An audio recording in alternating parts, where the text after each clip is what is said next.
I actually have got something in the oven. So here in 15 minutes when it goes off, I'm going to have to go pull it real quick. Why would you time it like that? Because otherwise I would have to wait until after the podcast and the oven was already hot. Because I took the turkey out, turned it up to 400, had to wait for it to come up to temp, and then put it in. So what are we going to do then? You just have to fill time for like a minute while I walk upstairs and pull. A minute? Mm-hmm. That's like an hour. I just got to pull 2 baking sheets out of the oven. You'll live. You're making French fries, I'm guessing. No, oven roasted zucchini and yellow squash. That does sound good. Got to have some veg to go with everything. That's good. That's good. Yeah, did the turkey that came out. It's extra juicy. Yeah. Did the turkey. I think I finally You cracked the code? I cracked the code. It's to keep tinfoil on it until about an hour before the end. And then you pull the tinfoil off and that browns it. I had to put it in a little bit longer because it didn't thaw all the way through. Sadly. Icy turkey. Yeah, there was chunks of ice in the middle of it when I took it out of the fridge. So apparently putting it into the fridge on Wednesday was not early enough. This things take a while to thaw. Yeah. Well, my issue is I don't think about what I want to cook for the next week until like Tuesday or Wednesday. So I need to start, I guess if I have a turkey, I need to be like, okay, I'm cooking it next week. It needs to go in the fridge on Monday. That makes sense. Sunday night. And then it'll give it a full week to thaw, depending on the size, you know? And then you can partake with your 8 pounds of turkey. It's 18, actually. Oh, Lord. 8-pound turkey is actually pretty small, Cooper. I figured you might have gotten a small turkey. No, I just bought what was on sale, you know? And I got a ham in the fridge, too, that I'm going to have to do at some point. 77 You like your cents bulk foods. Hey, I mean, they sell it for super cheap. Because as soon as after the holiday hits, they got to get rid of them. That's true. So I got a spiral sliced honey glazed ham for 77 cents a pound. Ooh. So instead of spending like fucking $40 on it or whatever, I spent $8. So that's what I call value for money. I'll get many a sandwich out of that. Exactly. I personally prefer the ham to the turkey just because it's a little bit easier just to have sandwich form. Turkey's good. I think this one might change my mind on that, but usually it dries out really easily. But this one is real nice and juicy. So I do like a good turkey sandwich with some tomatoes, some mayonnaise. A little bit of cheddar cheese.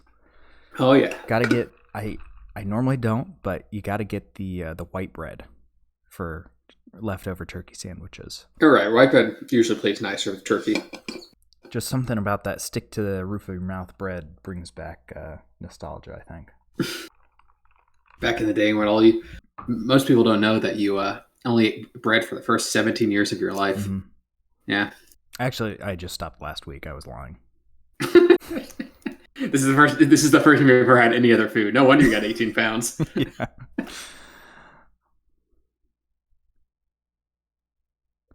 But look, this is the first time I opened the Google Doc today. Yeah, I didn't notice you were kind of lacking on the notes. What notes? We've already spoken for over an hour about each of these albums. Oh, but you collect your thoughts. Do some review. This is like the final exam of this podcast. I think of it as more as reminiscing, you know. It's you had your final exam and you sit down on the last day of class and your teacher puts on a movie kind of thing, right? And you're sitting with your friends at the back of class just kind of chatting.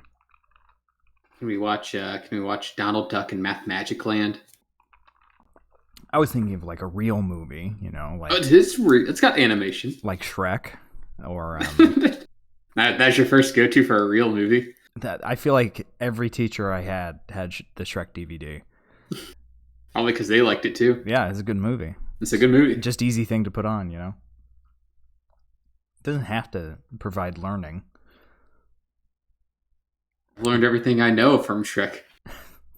Wow, you don't know a lot. I do not. I always remember my senior year of high school, we had a program where if you had high enough grades and you didn't miss a certain amount of days, you could skip your finals for the seniors. Oh, nice. Yeah. Obviously, your grade would be taken as is, and final might be able to help you, but it would never help me. But they wouldn't let you leave. So I was in an AP math class where the final was technically the AP exam. So I had taken that already, and I show up to the last day of class. All the other seniors have managed to leave somehow, even though we weren't allowed to. So it was really just me and a bunch of juniors, and the stack of tests get handed to me. I take it, hand it over my head, and with the same motion, pull my sweatshirt hood up and put my head down on my desk and fall asleep.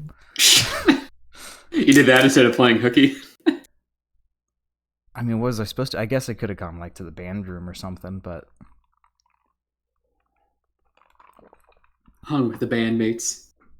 Instead, you got to flex on the juniors. Yeah, thinking back, it was a pretty dick move, but I mean, I'm laughing at it now. Yeah. High school is the time of mistakes. And you've never made a mistake since. That's completely false. All right, well. Get on into it then. I say so. It's not going to be too terribly long. No. I mean, I guess we'll give a little introduction first. Yeah, well, we got to do the... Oh, shit, I forgot to... God damn it. You didn't remind me, Cooper. You're in review. I forgot to change the title of the podcast. What? Your job. I forgot. I highlighted it, and then I got distracted. All right, here we go. Thinking about that 18-pound of turkey. Yeah, it was. I'm hungry. I've had 2 bagels today. That's it. I want that turkey, man. Goodness. Hello, everyone, and welcome back to the Audio Shop podcast. This is a bit of an odd one. We're just going to be talking about all the albums we did this year. A year in review. Yeah. Yeah, basically just going through and reminiscing. Apparently, we're picking our top 3 worst and top 5 best. But yeah, just kind of, chilling. A chill one. First one of the... That's a chill one. First one of the year. No, I just want to go through and, we reviewed about 21 albums this last year. One for every week of the year. Yeah. Yeah. Absolutely. So we just want to use this opportunity to look back on the albums we reviewed, like Sam said, top 3 worst, top 3 best, top 5 best. And just going to give our last thoughts on it before we head off into beautiful 2022. And speaking a year of that, that's might not looking be able to beautiful do it next weekend. Well, my parents are sometime down to visit. Sometime in 2022. Yeah. Yeah, we can open up with the first album we did this past year, which was Value Select by Value Select. This was the first album that Value Select released. It was at the tail end of 2020, I believe. Or close to it. Yeah. And it was basically just kind of a compilation of songs that he had come up with for his YouTube videos. He does YouTube videos that are skit-based, always skit-based, sometimes song-based. And he's a very talented artist. And I pressured Cooper into listening to the album because I have listened to his music a lot this year. Very bite-sized musical memes. Yeah. And which led into the last 2 months of the year where I listened to nothing but Tom Cardy almost exclusively.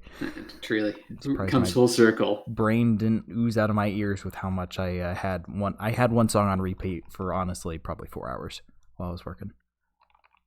This was when he was 5 pounds into a turkey. Sam's a man of routine. Yeah, yeah, I am. Yeah, I mean. It's a very good album. I will say, because it is made to accompany videos, it loses quite a bit of substance when you strip that away. But there's a couple real bangers on there. Got some good tunes. Mm-hmm. Yeah, Got anything else to say about that one, Cooper? Nah, well, I don't really think we should go through each and every one of these. Like, there's 20 of them. Oh, you don't want to just briefly, if you changed your mind about any of them, or? Not really. I Okay. mean, I think if we do our top, worst, and best, that'll kind of get it across. I mean, we've done full hour reviews of each and every one That's of fair. these. So. That's fair. We can briefly go through and list them real quick then. Yeah, we could do that. So, album 52. So we only did 20 albums this year. So very good track record. I think we made up 21, including 52. Because what is it? Are we on year 3 or 4 of this podcast now? We're still in year 2, technically. Year 2? Or Okay. I guess year 3, technically. I don't remember when we started. It was college. That's all I remember. And you still lived. You lived with us. So it was... No, this was 2.5 years ago. It'll be coming up on 3 years in April. Okay. That feels right. So album 52 was Value Select by Value Select. 53, Purple Rain by Prince. 54, California by Blink-182. 55, Highway 61 Revisited by Bob Dylan. 56, Discovery by Daft Punk. 57, Damn the Torpedoes by Tom Petty and the Heartbreakers. 58, Demon Days by the Guerrillas. 59, Petstowns by the Beach Boys. 60, All Things Must Pass by George Harrison. 61, Mystery Girl by Roy Orbison. 62, Butterfly 3000 by King Gizzard and the Lizard Wizard. 63, Sketches of Brunswick East by King Gizzard and the Lizard Wizard featuring Mild High Club. What am I at? That one was too long. I've lost am I 63 or 64? I think I'm 64. 64, Yeah. Sgt. Pepper's Lonely Hearts Club Band by the Beatles. 65, Graceland by Paul Simon. 66, Montero by Lil Nas X. God, I can't remember the numbers. 69, Arrival by ABBA. I think that's right. That's not right. That's not right. You don't have to count it. Oh, well. We did Arrival by ABBA, Blessings and Miracles by Santana, Discovery by ELO, Let It Be by the Beatles, Christmas by Michael Bublé, or Bubbly as I like to call him, and White Christmas by Bing Crosby. And just going back to Discovery by Electric Light Orchestra, I probably should enunciate that because ELO comes off as yellow quite often. That's not the official band name? No. Huh. The more you know. No, it is Electric Light Orchestra, but they usually just abbreviate it to ELO. A little snappier, a little shorter. And now it's Jeff Lynne's Electric Light Orchestra. Because it is Jeff Lynne. Yeah, and I mean, to be fair, he did most of everything for a very long time anyway. So he just changed the name to suit his ego, I guess. I guess he's earned it. Yeah, I guess. Still pretty egotistical. Hey, with all that out of the way, I think we should start with our top 3 worst albums, and then we'll end with our top 5 best albums. I like that. Yeah, so I think a good is we'll trade off doing start with 3, go to 1. Okay. Well, that makes sense, right? It does, but now I gotta think. I had 1. Now I gotta actually think what 3 and 2 are.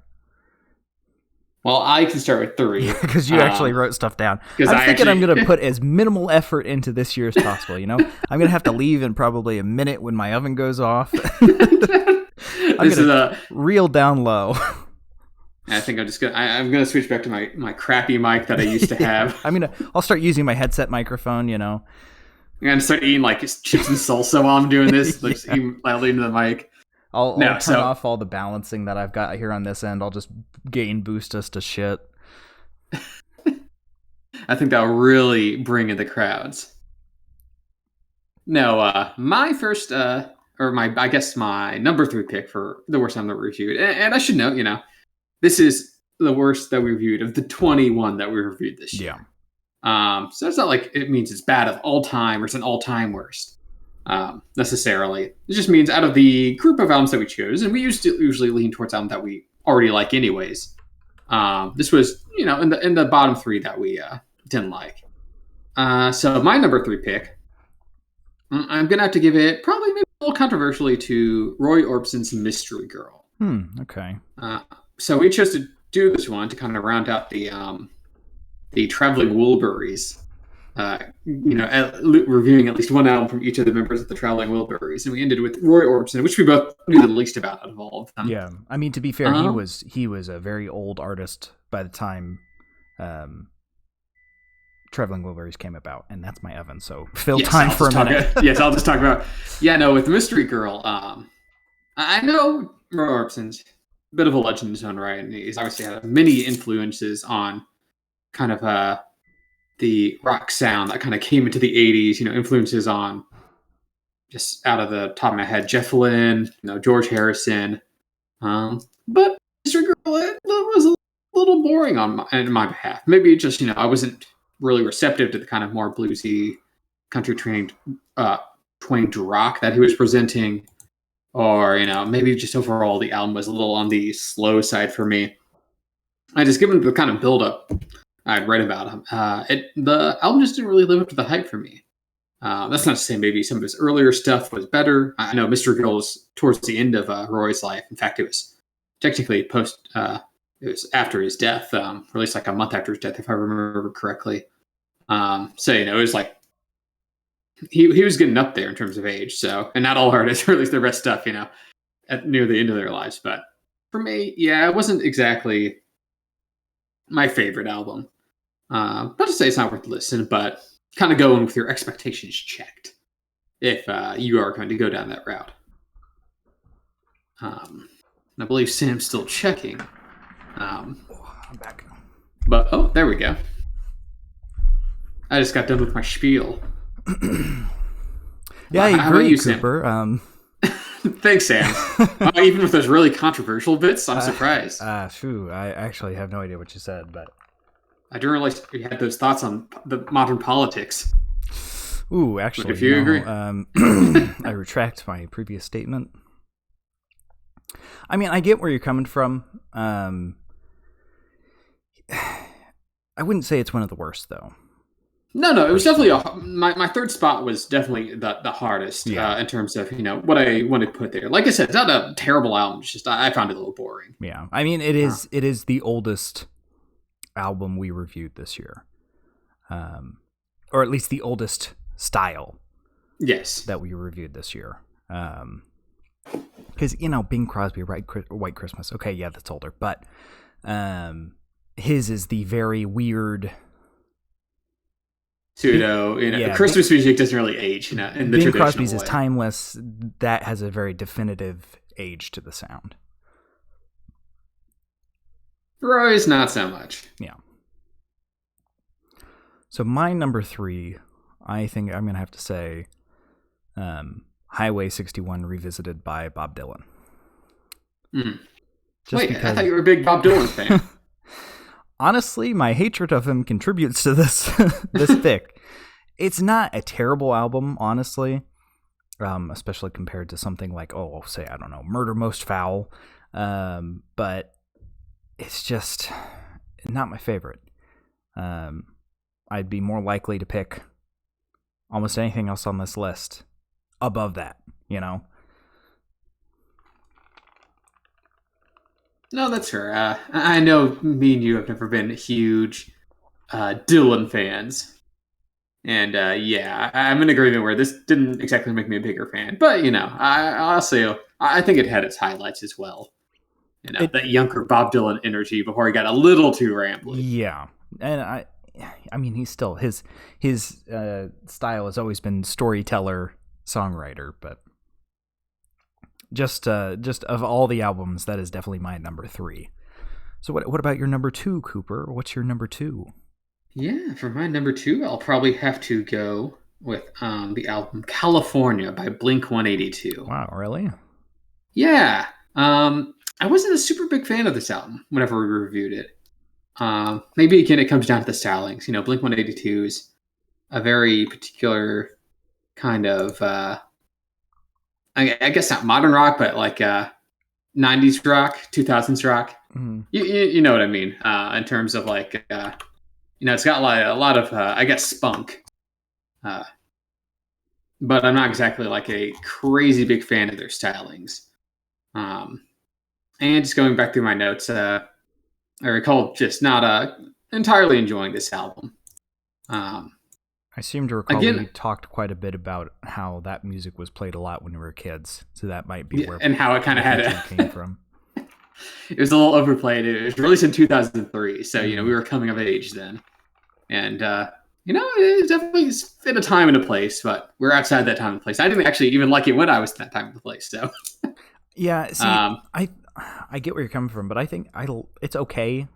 It's just hard to remove that my ingrained hatred of that style of music, because it was, that was the time when radio stations were being bought up because of the what was the act that got repealed that allowed one place to buy every single radio station in America? It's not the Glass-Steagall Act. That's finance. Something. There was some telecommunications act that I think we discussed on one of the podcasts that allowed every single radio station to get bought up by one mega corporation, and then music kind of went to shit. And that's right in that era. They ruined Blink-182. How dare they? No, but I've never really super cared for them. And I don't know. I just don't think the music aged particularly well. Here 20 years later. Yeah. Which I think is a big factor of it being my number 2. What about you, Sam? I have to say my number 2 is Christmas by Michael Bublé. You weren't a Bublé fan? No, I like his singing style, but every song on there is just thievery. There's a couple blatant ones, like the Jingle Bells and the White Christmas direct ripoff from the Drifters.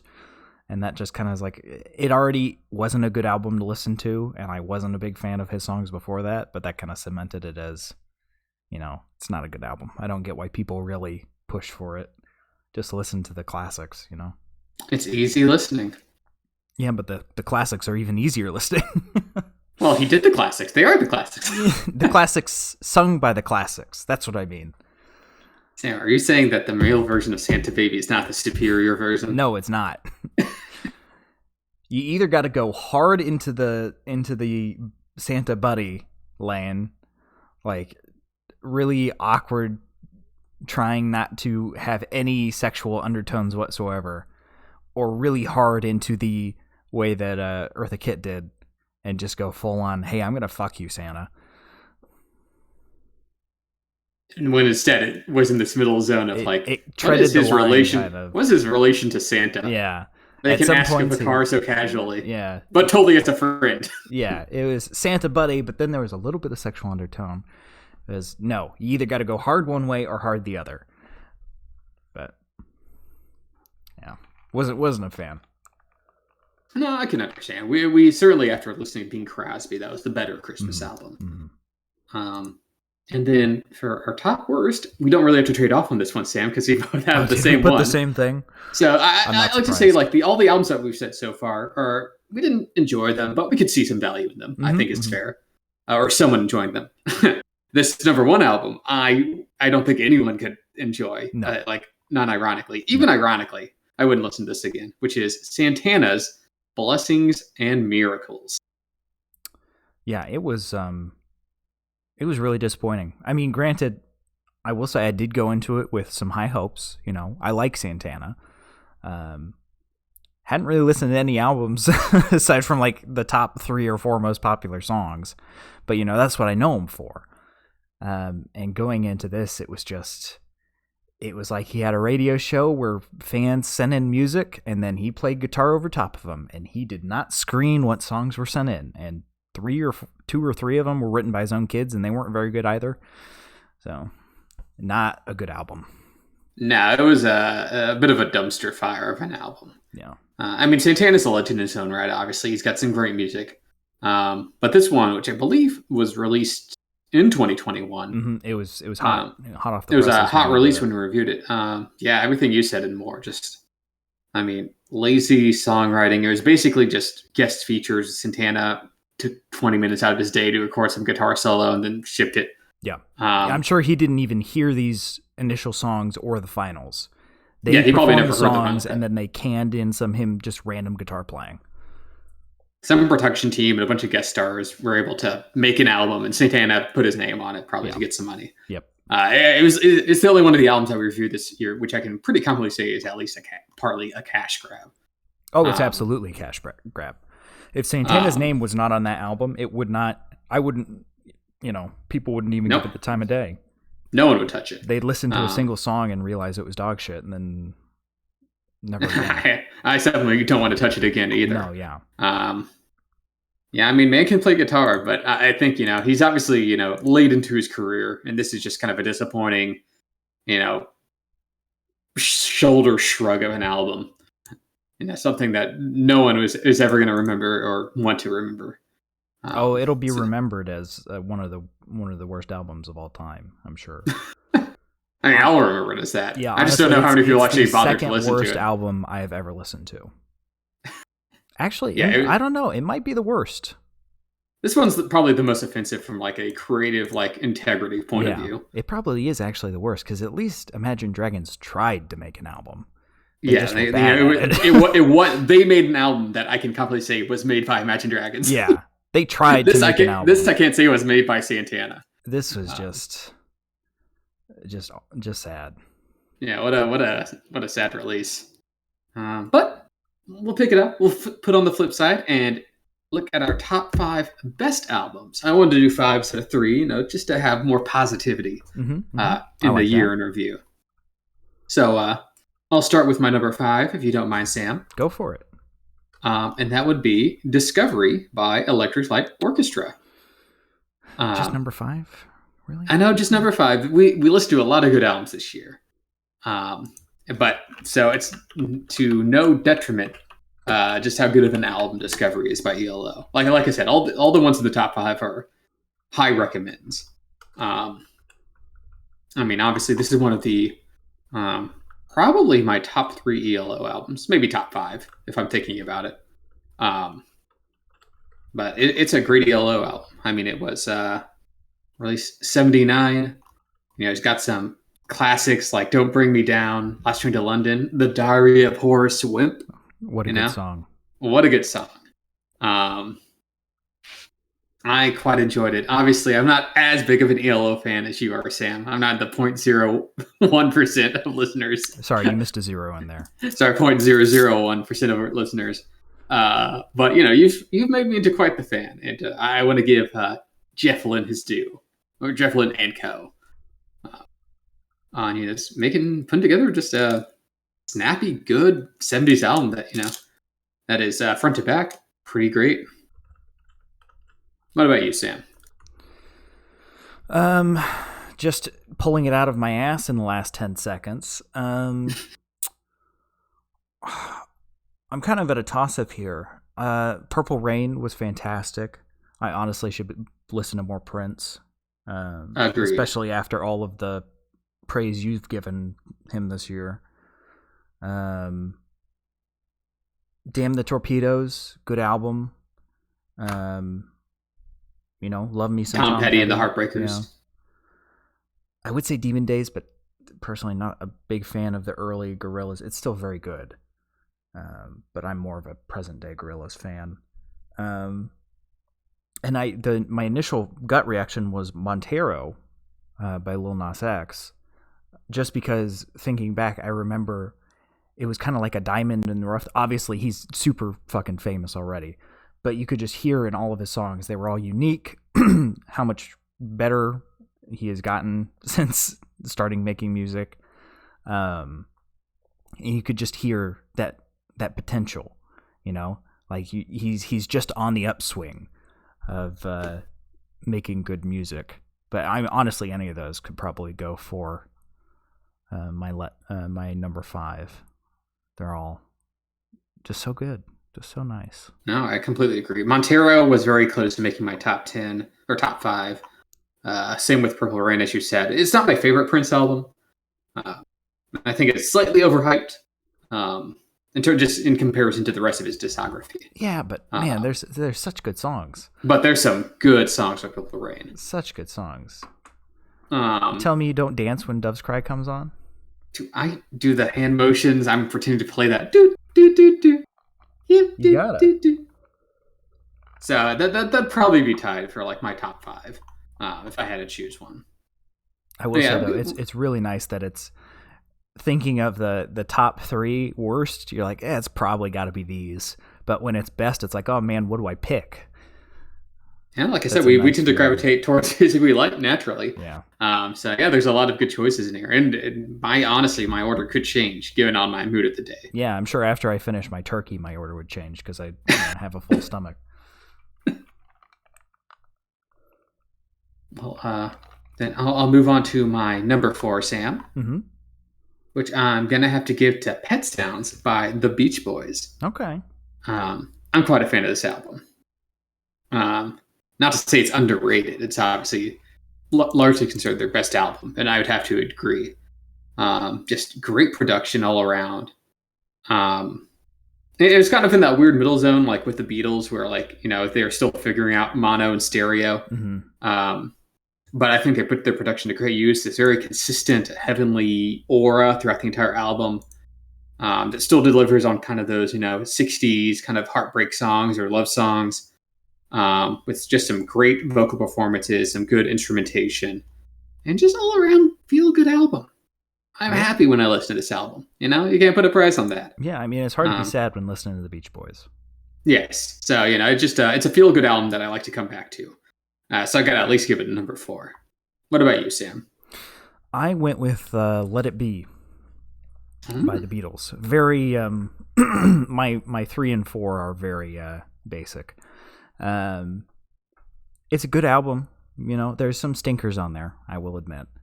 But just so many of my favorite songs from childhood. Honestly, my love of the Beatles probably stems from the fact my dad had like 15 Beatles CDs or something. And he had those only because one of his older brothers was a big fan of the Beatles, So it's an inherited love, but it just gives me nostalgia listening to them. And I'll kind of just roll right into number 3 because I picked Sgt. Pepper's for that one. That one's a bit more me because it's got the big band and it's got a lot of songs that I didn't discover until I was in middle school, and that was one of the albums I had on my my iPod Classic. Remember those? Mm-hmm. I believe those came out in 1968. Yeah. But you can hear the hard drive spin up when you click anything. It's still upstairs. It still works. I've got it. Wow, I'm surprised it still works, honestly. That the battery I'm not sure how long it'll last if I take it. It's lived on the charger for the past 5 years. So if you unplug it, I'm not sure how good it'll work. I don't think that battery's going to last super long uncharged. But it works while plugged in. But yeah, Sgt. Pepper's, it's just, I love I'm such a sucker for album format albums, right? Where everything leads into the next, like it's a whole big show, everything's related. Ooh, sucker for that kind of thing. And that is one of those albums. And you'll be not surprised to hear, Sam, that my number 3 is also Sgt. Pepper's. For all the same reasons. For all the same reasons that you said. A great concept album. Nearly peak Beatles. I think there's maybe 1 or 2 albums I could argue is better than them, but like in terms of like popularity and really, solidifying them as the Beatles, it's hard to say that it wasn't Sgt. Pepper's that really kind of, put them into the stratosphere.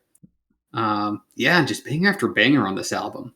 I'm sucker for concept albums. Yeah, the concept is, it's not heavy-handed. It's, it's not like, a super deep concept album in terms of like having a storyline.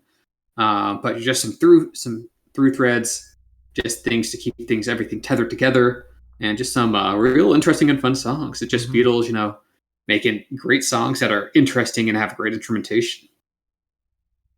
And then, Sam, we also happened to line up on our number 2 pick. Did we if really? You can believe it.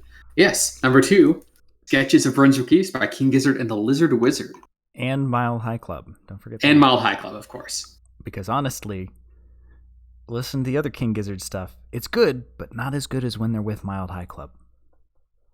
And I do like my other King Gizzard stuff, but you're right in terms of saying this one has a certain certain French term. I can't remember. Je ne sais quoi, Je ne sais quoi to it. which I think means I don't know what.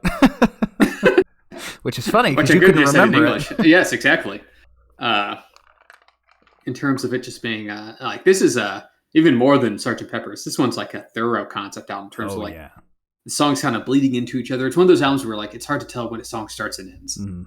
I'm sure there's distinct stages, but you know they're very mellow and gliding into each other. Yeah, I mean this is probably one of the most perfect albums of all time in my opinion. The only thing I dislike about it is that Descent into Shell section, which gets it kind of really weirds up the vibe that the whole album kind of goes for. And then instead of getting back, it just kind of breaks it. And then it's like, oh, hey, we're back to the chill vibe. It's like, yeah, that was kind of weird.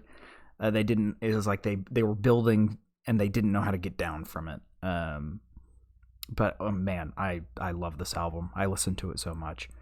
An album that we've bonded over many a time, I would say, Sam.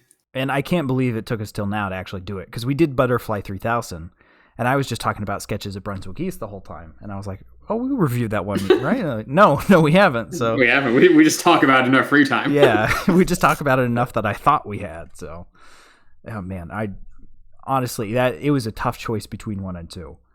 It was a very tough choice, because that is one of the best albums of all time, in my opinion. Yes, it's it's the well that I keep coming to. I'd say, bro, definitely out of all of these, this is the one I've listened to the most. Though closely followed by my number 1 choice, which is Guerrillas' Demon Days. I figured you'd pick that. I am a bit of a what you would call a Guerrillas fanboy. I love most of their stuff, but Demon Days will always hold a special place in my heart. Listening through it first time, freshman year of college, I listened to it so many times that year. And this one's another concept album. We like our concept albums here, and just so many bangers after bangers on this album. It's kind of amazing that this was only their second album, though David Albarn, had released previous stuff. It wasn't exactly a greenhorn going to this album. But I mean, yeah, very experienced going into the whole Guerrillas. You have to be experienced to make a virtual band. Yeah, you don't just start with that. But I mean, you got Feel Good Inc. and Dare's classics, but the rest of the song titles just kind of fill up anything that'd be lacking between them, and they're all growers in my opinion. Like some of them, the first listen maybe they're not your favorite, but repeat listens they just age like fine wine. This is the most like in terms of like increase in liking. Each time I listen to it, I like it more, which I think is Dare. Such a good song. It's hard to it's hard for a lot of albums to do that, to have that kind of depth. And I just adore its ending. The kind of like 3-song trifecta between Fire Coming Out of Monkey's Head, Don't Get Lost in Heaven, and Demon Days. Ooh, it's heavenly. It's like ascending. I can't say enough good things about this album. Maybe a little on the punk side for some people. Maybe it's definitely got some personality that might not gel with everyone. But for me, this is something I will always listen to and will continue to listen to. And with that said, Sam, what is your number 1 album? I think I can take a guess. Yeah, you can probably guess. Well, I was just going to say, I agree with where you're coming from. I'm one of those that falls into the camp of I really like the songs on there that sound like later Guerrillas, right? The song, the throughput, like Feel Good Inc., Dare, but they still carry over quite a bit of that punk from the first album, which is not really my style, but it is, man, it's a solid album. But my number 1, to the surprise of absolutely no one, is Discovery by Electric Light Orchestra. I think loyal to the end. I think it has to be. I mean, you don't understand, Cooper, how many days in a row I'll just throw that on and sing along with it as I drive into work. Because there's no better way to start your day than starting off with a little bit of Horace Wimp, Last Train to London. Oh man, that just gets you dancing in your seat. Like I may hate going to work, but that drive into work is really special because it's so fun. It's a little party in my car. It's great. And only you're invited. Mm-hmm. And Jeff Lynne, of course. But yeah, it's really fun, and that one specifically has helped. I like to think I'm at least somewhat proficient at singing at this point. And that album specifically has helped me quite a bit be able to hit some of those higher notes. It's just it's such a party album. That's a fantastic album. Would you say it's your favorite ELO album? I mean, besides Time, I should say. Well, yeah, probably number 2. At least right now. It changes quite a lot, honestly, depending on my mood. Because there are some days I really like those older ELO albums. Specifically, let me pull it up so I get it right. I think it's ELO 2, if Spotify would actually work. It's not working. Whatever one has Kumbaya and oh shit. Wow, it's Spotify's fully frozen. Interesting. You say you're an ELO fan, but you haven't memorized all their song titles. It's hard to do, especially because ELO 2 and it's ELO 2, Kumbaya and From the Sun to the World, Boogie Number 1. Well, it's because ELO 2 is so similar in my head to No Answer, just in terms of cover art and all that jazz. No, they're very much companion albums. Yeah, they kind of go hand in hand. And then Third Day's the black sheep of the early ones. Although In the Hall of the Mountain King is great. ELO rendition of In the Hall of the Mountain King. Actually, on the ELO subreddit, they just finished making the worst. They took the worst of the voted worst song from each album and compiled it into a total album. Yeah. So it's Battle of Marston Moor, which I don't even know if you know that one. No, I remember that was the weird like dirge one, if I remember correctly. No, it's the battle hymn. Oh, right? Yeah. Lead a war against you and your kind. Hurrah! That one. I actually really like it. In Old England Town. That is all right. Number 3, In the Hall of the Mountain King. I fucking love that song. It's a great rendition. Illusions in G Major from El Dorado. Down Hometown, which, that's not a great song. Above the Clouds, it's not a great song. Birmingham Blues, not a great song. Need Her Love, I actually kind of like that one. Don't Walk Away. I actually don't remember that one off the top of my head. That's probably one I skip pretty often, I'll be honest. Another Heart Breaks from Time. Yeah, it's not the... I'm surprised it didn't go to Hold On Tight to Your Dreams. Because Another Heart Breaks actually fits. Letter from Spain, I like that one. Surprisingly, from Bop, it's Sendent. I honestly don't remember too many songs from Bop. I haven't listened to it in a while. They're all the same for the most part, but Sendent is definitely one of the worst ones. All She Wanted, Love and Rain, which I actually kind of like. Down Came the Rain, Fault Line, and Interludes. But Fault Line's a pretty crap song from the most recent album. Actually, no, it's from no, it is no, that's from Out of Nowhere. Fault Lines? Yeah. Wait, maybe. I don't quite remember. It is. Because it goes Alone in the Universe, and then Blue. Blue is the World, and then Fault Line. They're both bonus tracks. Sorry for diverting us with ELO, but it's such an ingrained part of my music identity that it's hard not to talk about. I mean, you're true to yourself, Sam. That's what matters. These are not objective opinions. This is what comes from the heart. Mm-hmm. And your heart has been given to Jeff. I don't remember how. I think I remember how I started on ELO, but in high school. An odd man with an afro and sunglasses approached you on the street. No. It was in, I think, junior year of high school. I was in, or maybe it was sophomore. I don't remember. I was in this computer, not programming. Was it programming? Computer literacy or something. Part of the class was we built a computer. But we also dealt with like operating systems and some other hardware stuff. But there was a time of like 2 months or so when we were just kind of let loose to work at our own pace. And when we were done with the list of projects, the big project was to research computer components and build your own computer, or at least virtually build your own computer. And you were allowed to listen to music in that class. And because we were looking everything up online, we had to have internet access. And at the time, there was a website called Rdio, which was later bought by Pandora, much to my chagrin. And it was basically the better Pandora. It was free, no ads, and you could type in any song you wanted, and they just about had it. Too good to be true. And they also had a slider where you could say, listen to only songs by this artist, or listen to songs kind of like this artist, half and half, and then listen to songs nothing like this artist.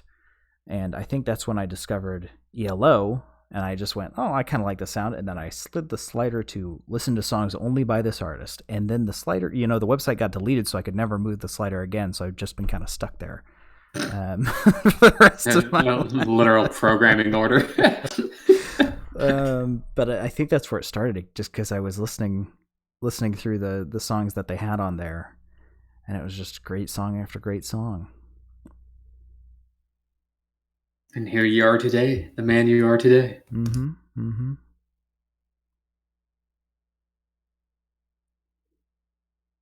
Yeah, well, that's about as good of an origin story as you can have for ELO. And you just started listening to Guerrillas in college. Technically, ELO and Guerrillas is what started this podcast. Technically, yeah. And so I think it's appropriate that those are our respective best albums of the year. Yeah. Biased, yes. Yes. But also absolutely what we like, so. Yeah, I mean, if it was one of the other Guerrillas albums, I probably would have put it up there too. One of the worst ELO albums, yeah, it might have been number one for me. You would put Balance of Power as number one? No, God, no, I wouldn't. It's good. It's not great. It's not that good. Good as in better than bad. And even that's arguable. It probably ranks at the bottom of my tier list. We definitely have to review Balance of Power at some point. Yeah. I feel like I need to coalesce my thoughts on that album. Yeah, we should at some point. I'm feeling, we need to do some Wings too. I'm feeling some Wings. After all this talk of the Beatles. I'm quite down. Hey, we've got a whole year to review. Yeah. But not next week. Not next week. But sorry. We have a whole year minus a week. Maybe we'll get to more than 20 this year. You aren't going to, well, you probably will move again, won't you? Because you're only going to be at your new place for 8 months. Possibly, so. So you are going to move again. So that'll be a bit. We'll get there when we get there. Although this past year you moved twice. I did, so that definitely put a dent in our schedules. And then there was us visiting you, and life gets in the way. But the lull of the pandemic, where we'll keep trudging along. Traveling. I don't think that lull's going to be. I think I'm going to have a lot of free time soon. We'll see. I'm going to start bringing my laptop home. I think that post holidays is going to put a little bump into things, but yeah, we'll get past it. And the world and music has changed a lot since we were born in the late 1900s. Bing Crosby, a little new for me. Yeah. But I guess that's as good a spot as any to wrap it up. I don't really know if we should do. Do you want to do a spare tire? I don't really have anything to. I think we're good. Just looking at what we've done to review. Yeah. I think that's a decent place to leave it off. Yeah, definitely not going to run out of albums anytime soon. That's for sure. No, they'll keep coming. Turns out a lot of people make good music. Who would have thought? A lot of people make bad music too. Yeah, that's true. maybe Never run out of things to talk about. Try and get a couple more releases, and I'll take a look at that release website here and see if there's anything big coming out this year. Or at least that seems like it should be big, like Santana. Man, of all the fucking brand new releases we had to pick, it had to be that one. Because there was a lot of good ones that we were looking at. We never did the new ABBA album. No, we did. We did Arrival. No. Sorry, that was the old one. That was the old one. Yeah, we did the old one, and they were going to do the new one next week, but then you weren't available. Yeah, well, hey, Santana gave us something to talk about at least. Yeah, it did. Certainly had a lot to say. Yeah. Yeah, needed to lay down after that one. But anyway, thank you guys so much for listening. This is this is really fun. Good way to listen to new music. Gives me an excuse to pay for Spotify. And I really enjoy sitting down and talking with you, Cooper. I enjoy talking with you too, Sam. This is something I quite enjoy. Yeah. Be able to shoot the poop with you, as they say. Yeah. But I guess we'll wrap it up there, and thank you all so much for listening. If you've liked what you've heard and you want to hear any of the albums that we talked about, you can go scroll down. There's a picture of Jeff Lynne. He's the dude there, the aviators on, and that'll take you to our YouTube where all the past episodes are, minus Supertramp. And then maybe we should just go back and re-record, because we've still got our notes. We could just re-record that and do it in just a really short half hour and just release the video so I can stop saying that, because I'm going to keep saying it. Yeah. And if you have any suggestions, we got a suggestion box down there. We haven't touched it for a year and a half, so take that into account. If you're listening on YouTube and you want to watch us live, I say watch, listen to us live. You can go on over to Twitch, and we stream Sundays at 8 p.m. Eastern, and then whatever other time zones the rest of that is for the rest of the world. And what about the Twitter, Cooper? You can also follow us at Audio Shop Pod on Twitter, where we'll let you know what we're reviewing and when we're going to review it. Like Sam said, typically every Sunday at 8 p.m. Eastern. But we'll give you a little heads up of what we're listening to, so you can have a little sneak peek of exactly what's going to be talked about. Yeah, so you can go in blind. Yeah, listen to the album before we talk about it, and then listen to us and realize that we talk complete bullshit 95% of the time. I like to think I've definitely gotten a lot better at identifying things in music, I think, from No. It's same here. I mean, I would hope so after I think we're up to the low 70s in terms of for albums reviewed. Yeah, next album. Just in terms of raw man hours, so, you think we at least get a little bit better. Yeah, some of these albums have been very long, some have been very short. But anyway, thank you all so much for listening, and we will see you next time. Hope you have a see you later, Shop. 2022. You have a good 2022 too. See you later, Shoppies. You too. See ya. Where's the stop?